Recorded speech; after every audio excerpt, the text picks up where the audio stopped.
A liszthez hozzáadjuk az olajat, a tojásokat,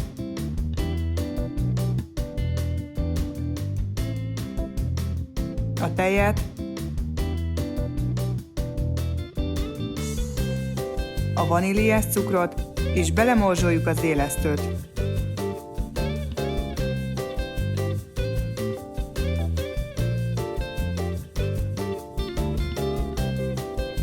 Robotgéppel bedagasztjuk,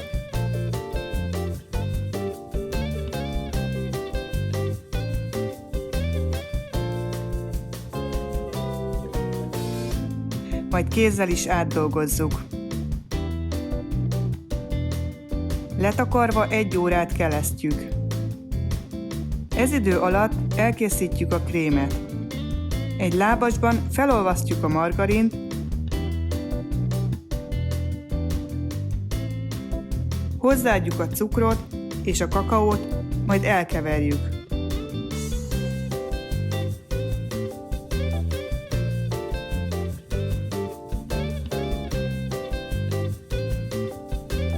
Ezután a krémet 3 egyenlő részre osztjuk. A megkelt tésztát lisztezett felületen 3 részre vágjuk.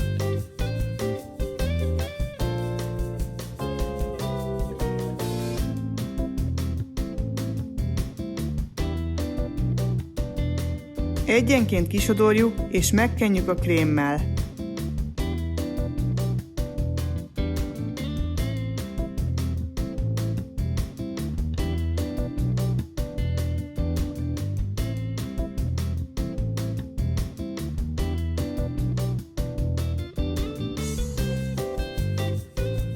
Feltekerjük és megfonjuk a tésztát.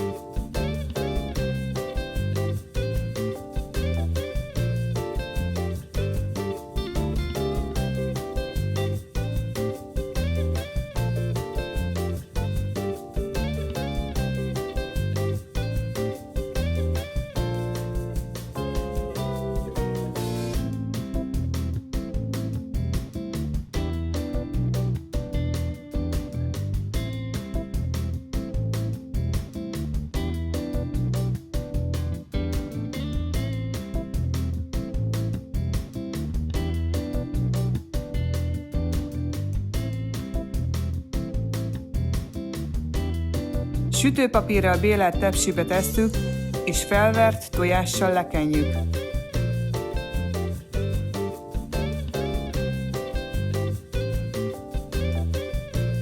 Hőlékeveréses sütőben körülbelül 170 fokon 35-40 perc alatt készre sütjük.